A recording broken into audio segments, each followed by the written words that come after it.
دوستو، آج کی ویڈیو میں ہم آپ کو ایک ماں اور بیٹے کا حج کا واقعہ سنانے والے ہیں۔ حج پر جاتے ہوئے ان ماں بیٹے کے ساتھ کیا واقعہ پیش آیا ہے، چلیے ہم آپ کو بتاتے ہیں۔ ایک دفعہ کا ذکر ہے کہ کسی شہر میں ایک غریب ماں اور اس کا بیٹا رہا کرتے تھے۔ بیٹے کا نام عبداللہ تھا۔ عبداللہ کی ماں بہت نیک سیرت عورت تھی اور عبداللہ جانتا تھا کہ اس کی ماں کی ایک بہت بڑی خواہش ہے، مگر وہ اپنی خواہش کا ذکر نہیں کرتی تھی۔ لیکن بچپن میں اس نے وہ خواہش سنی ہوئی تھی۔ جب وہ چھوٹا تھا تو اس کی ماں کہا کرتی تھی کہ میرا عبداللہ مجھے حج کروائے گا، جب یہ جوان ہو جائے گا، اپنے پیروں پر کھڑا ہو جائے گا اور میرا سہارا بنے گا، تب دیکھنا عبداللہ مجھے حج کروائے گا۔ عبداللہ اب بڑا ہو گیا تھا اور وہ نوکری کرتا تھا، لیکن چونکہ نوکری زیادہ بڑی نہیں تھی، اس لیے اس کی ماں نے اپنی خواہش کا اظہار کرنا بند کر دیا تھا تاکہ اس کے بیٹے کو پریشانی نہ ہو۔ لیکن عبداللہ نے تو عزم کر رکھا تھا کہ وہ اپنی ماں کو ایک دن حج ضرور کروائے گا۔ عبداللہ کچھ وقت سے پیسے جمع کر رہا تھا اور اس کی ماں بھی فضول خرچ نہیں کر رہی تھی، جو ملتا چپ چاپ کھا لیتی تھی۔ ماں اسی بات پر خوش تھی کہ اس کا بیٹا اس کی عزت کرتا ہے اور اسے ہر طرح سے خوش رکھنے کی کوشش کرتا ہے۔ ماں کو اپنے بیٹے پر بہت زیادہ فخر تھا۔ ماں عبداللہ کو شادی کرنے کا بھی کہتی تھی، لیکن عبداللہ انکار کر دیتا تھا کہ وہ ابھی شادی نہیں کرنا چاہتا۔ لیکن اصل وجہ یہ تھی کہ عبداللہ جانتا تھا کہ اگر اس نے شادی کر لی تو خرچہ بڑھ جائیں گے، اور ایسی صورت میں جو رقم وہ اپنی ماں کے لیے بچا کر رکھ رہا ہے وہ سب خرچ ہو جائے گی، اور شادی کے بعد ایکسپنسز اتنے بڑھ جائیں گے کہ اس کے لیے بھی وہ رقم بچانا ممکن نہ رہے گی۔ شادی کے بعد ظاہر سی بات ہے بیوی کی ذمہ داریاں آ جائے گی، اور اس کے بعد پھر بچے ہوں گے تو ان کے اخراجات بھی ہوں گے۔ بیوی بچوں کی ضروریات کو پورا کرنے کے لیے اسے اور زیادہ محنت کرنا پڑے گی، اور جو رقم وہ اب بچاتا ہے پھر اس کے لیے بچانا ناممکن ہو جائے گا۔ اور پھر ایک دن ایسا بھی آیا کہ جب عبداللہ نے بیت اللہ کی زیارت کے لیے پیسہ جمع کر لیے، یہ کرنے کے بعد اس کی خوشی کا انتہا نہ تھی کہ وہ اپنی ماں کی برسوں پرانی خواہش کو پورا کرے گا۔ اس نے بینک سے اپنے سارے پیسے نکلوا لیے اور گھر کی طرف روانہ ہو گیا، اور آج اپنی ماں کو خوشخبری سنانے جا رہا تھا۔ وہ یہ سوچ کر خوش ہوئے جا رہا تھا کہ جب ان کی ماں کو پتہ چلے گا کہ اس کی خواہش پوری ہونے جا رہی ہے اور اس کی خواہش کو اس کا لاڈلا بیٹا عبداللہ پورا کر رہا ہے۔ وہ اپنے گھر سے کچھ ہی دور تھا کہ اس کے سامنے اس کا دوست آ گیا۔ وہ رو رہا تھا اور بہت زیادہ پریشان بھی لگ رہا تھا۔ اس کا دوست عبداللہ سے کہہ رہا تھا کہ میری مدد کرو، میرا بیٹا گھر کی دوسری منزل سے گر گیا ہے اور اس کو سر میں بڑی گہری چوٹ لگی ہے اور ابھی تک اسے ہوش بھی نہیں آیا ہے۔ ڈاکٹر اس کا آپریشن کرنے کے لیے کہہ رہے ہیں، اور اس آپریشن کے لیے معمولی نہیں بلکہ بہت بڑی رقم کی ضرورت ہے، اور جب تک پیسے جمع نہیں ہو جاتے آپریشن بھی شروع نہیں ہو سکتا۔ وہ دوست عبداللہ کو بار بار یہی درخواست کر رہا تھا کہ اللہ کا واسطہ ہے میری مدد کرو، وہ میری ایک لوتی اولاد ہے، مجھے بہت پیار ہے، مجھے اسے ہر حال میں بچانا ہے ورنہ میں اس کے بنا مر جاؤں گا۔ وہ دوست بار بار عبداللہ کو یہی کہہ رہا تھا کہ میری مدد کرو، میں تمہارے سوا کسی کو جانتا بھی نہیں ہوں، اور کوئی ایسا بھی نہیں ہے جو ایسے وقت میں اتنی اچانک میری مدد کر سکے۔ عبداللہ اپنے دوست کی باتیں سن کر سنجیدہ ہو گیا۔ اسے اپنے دوست کی حالت پر بڑا ترس آیا۔ اب اس کے دل و دماغ میں جنگ چھڑ گئی۔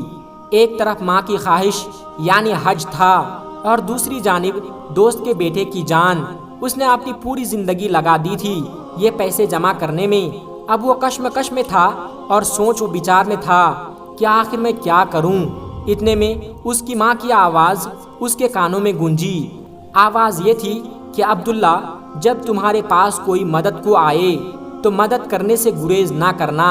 اللہ مدد کرنے والوں کو بہت پسند کرتا ہے، اور اللہ پاک کسی کا احسان نہیں رکھتا۔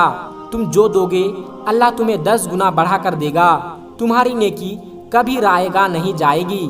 دل و دماغ میں یہی کشمکش چل رہی تھی کہ اس نے اپنے دوست کی مدد کرنے کا فیصلہ کر لیا، اور وہ پیسے جو اس نے اپنی ماں کے حج کے لیے رکھے تھے وہ اپنی جیب سے نکال کر اپنے دوست کو دے دیا۔ دوست اس کا شکریہ ادا کرتے ہوئے ہاسپٹل کی طرف نکل پڑا اور عبداللہ اپنے گھر پہنچا تو اس کا چہرہ اداس تھا، لیکن اسے خوشی تو تھی کہ وہ اپنے دوست کے کام آ سکا، لیکن اسے دکھ اس بات کا تھا کہ وہ اپنی ماں کی خواہش پوری نہ کر سکا۔ ماں نے پریشانی کی وجہ پوچھی تو ٹال گیا۔ عشاء کی نماز پڑھنے کے بعد اپنے رب کی بارگاہ میں بہت رویا، گڑ گڑا کر سجدے میں گر کر دعائیں مانگی کہ اے اللہ، تو تو میرے دل کا حال جانتا ہے، میں اپنی ماں کو حج کرانا چاہتا تھا لیکن اب نہیں کرا سکتا، میرے پاس وسائل بھی نہیں ہے، میں خالی ہاتھ ہوں، میں نہیں جانتا میرا اور میری ماں کا ساتھ کتنے وقت کا رہ گیا ہے، اور نہ جانے میں اپنی ماں کی یہ خواہش پوری بھی کر پاؤں یا نہیں، کیونکہ میں نے اپنی زندگی کا ایک بڑا حصہ لگا کر یہ رقم جمع کی تھی، اور اب جس میں اتنی طاقت اور ہمت بھی نہیں ہے کہ اپنی ماں کے حج کے لیے دوبارہ پیسے جمع کروں۔ اے اللہ، میں تجھ سے یہی دعا کرتا ہوں کہ تو میری ماں کو صبر عطا کر دے، اگر وہ اپنی زندگی میں حج ادا نہ کر سکے تو اسے اگلی زندگی میں حج جتنا ثواب عطا کرنا، میری ماں کا دل بہت نیک ہے، اسے حج جتنا اجر عطا کرنا۔ اور پھر وہ سجدے میں گر گیا۔ اگلی صبح جب وہ آفس میں پہنچا تو اس کا وہی دوست عبداللہ کو دیکھتے ہی گلے لگ گیا اور کہنے لگا، میں تمہارا شکریہ کیسے ادا کروں، تمہاری وجہ سے میرے بیٹے کی جان بچ گئی۔ عبداللہ نے نفی میں سر ہلایا اور کہا کہ میری وجہ سے نہیں، بلکہ آپ کے بیٹے کی جان اللہ کے فضل و کرم سے بچی ہے۔ اس کے دوست نے کہا کہ بے شک میرے بھائی، عبداللہ کا باس بہت نیک صفت انسان تھا، اس کے آفس میں ہر سال حج کی قرعہ اندازی ہوتی تھی، جن دو لوگوں کا قرعہ نکلتا ان دونوں کو کمپنی کے خرچ پر حج پر بھیجا جاتا تھا۔ خوش قسمتی سے اس مرتبہ عبداللہ اور اس کے دوست کا نام نکل آیا، لیکن عبداللہ کو یہ پریشانی تھی کہ وہ اپنی ماں کو حج پر نہیں لے جا سکے گا۔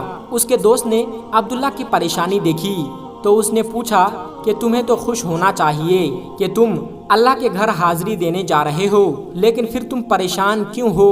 عبداللہ نے اپنے دوست کو سارا واقعہ بیان کر دیا۔ اس کا دوست مسکرا دیا اور کہنے لگا، آج وہ دن ہے کہ میں تمہارا احسان کا بدلہ چکا دوں۔ عبداللہ نے نہ سمجھی میں اپنے دوست کو دیکھا اور کہنے لگا، کیا مطلب ہے تمہارا؟ دوست نے کہا کہ تم میری جگہ پر اپنی ماں کو ساتھ لے جاؤ۔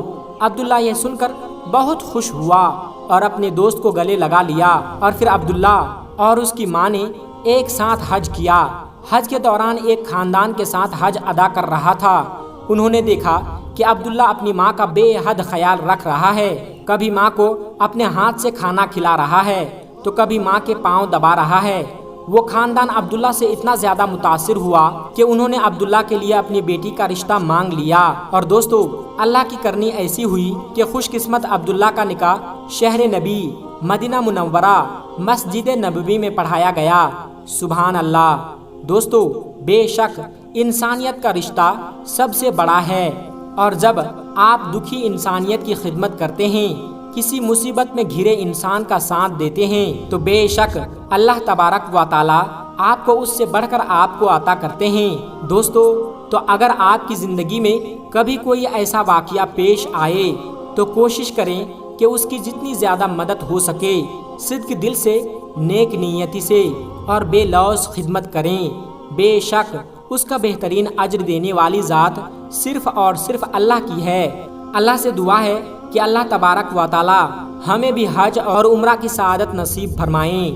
آمین ثم آمین۔ دوستو، آج کی ویڈیو میں بس اتنا ہی، ملتے ہیں ایک پھر نئی ویڈیو کے ساتھ۔ السلام علیکم ورحمۃ اللہ وبرکاتہ۔